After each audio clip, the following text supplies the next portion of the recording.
Good morning, children.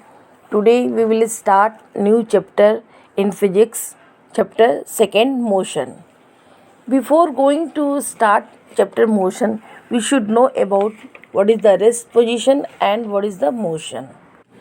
A body is said to be rest if its position with respect to fixed point or any fixed object does not change with the time. For example, suppose fixed object is tree and second object is car. When the car does not change its position with respect to the tree with time, it's known as rest position. Other example we say that a sofa kept in a room or a book laying on the table is also rest in position. Now, what is the motion?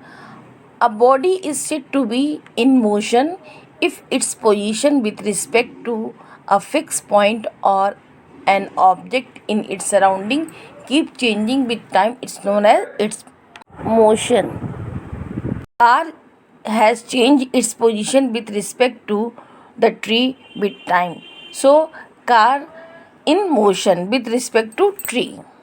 Other example, football kicked by a player, the hands of the clock or bird flying in the sky are in motion as long as their position keep changing with respect to a fixed point in their surrounding with time.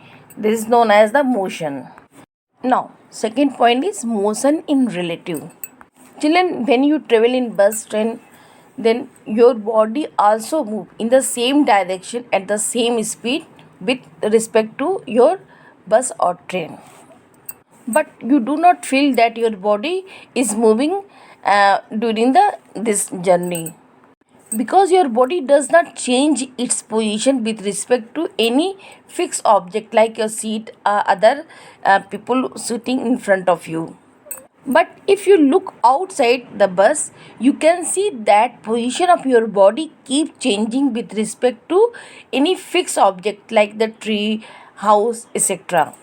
This shows that your body is in motion with respect to tree or other fixed object outside of the bus. This shows the motion in relative.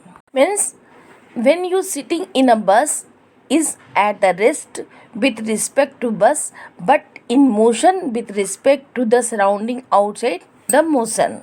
Or we can say when two bodies are in motion, the change of position of one body with respect to the other depends on two factors. First one their speed and second direction of motion. Now next topic is types of motion.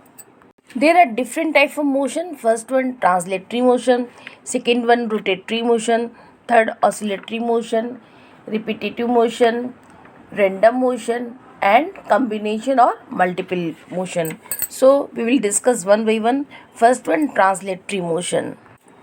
If an object moves in such a way that every part of the object moves through the same distance in a same time interval, then the object is said to be translatory motion. Means whole object moves at the same time in the same direction. There are two type of translatory motion, rectilinear motion and curvilinear motion. First one rectilinear motion means an object moving along a straight line path is said to be rectilinear motion. For example, car moving on a straight road and apple falling from the tree and ball moving in a straight line on being hit. Now second curvilinear motion. Curvy means curved line. So we can say an object moving on a curved path is said to be curvilinear motion. For example, the earth moving around the sun, a car taking turn on the road, a ball throw upward at an angle, all these are called as curvilinear motion. Next, circular motion. Circular motion is a special case of curvilinear motion where the object move around a fixed point in a circular path, means their radius is fixed. Okay. Example, the motion of a child sitting on a merry-go-round or a giant wheel. means the distance of object from fixed point always remain the same. Now next, rotatory motion. When an object rotates or spin about an axis, means their own position to be in rotatory motion. Example, a wheel of moving car, a moving fan, a spinning top, the motion of potter wheel are example of the rotatory motion. They move their own fixed point. Okay. Children, these are all about the wrist motion, types of motion. Okay. In next video we will discuss other types of motion. Okay.